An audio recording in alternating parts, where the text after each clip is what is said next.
Welcome to Penrose Learning, where we make understanding easy. In this video, I will explain how to cook attieke, a delicious and versatile dish.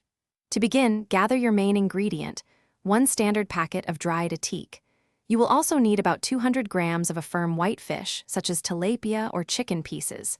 Prepare 1 large tomato, 1 small onion, 1 ripe cucumber, and a fresh lime. Finally, have some good quality cooking oil, salt, and black pepper ready.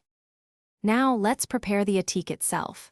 Place the dried attieke into a bowl, adding about 1 cup of cold water. Allow it to soak for 5 to 10 minutes until it begins to soften. Then, gently fluff it with a fork. Transfer the rehydrated attieke into a steamer basket, ensuring it is spread evenly. Steam it over boiling water for approximately 7 to 8 minutes until it is hot and very tender. Next, prepare your protein. If using fish, gently score it 2 or 3 times on each side.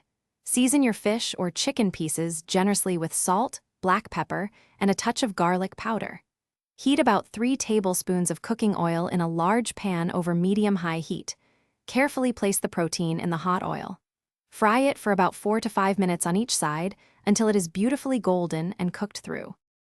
While your protein cooks, prepare the fresh accompaniments. Dice your tomato, onion, and cucumber into small, even pieces.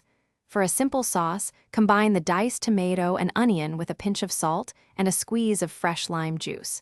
If you enjoy a bit of heat, you can add a 1/4 teaspoon of a finely chopped fresh chili pepper.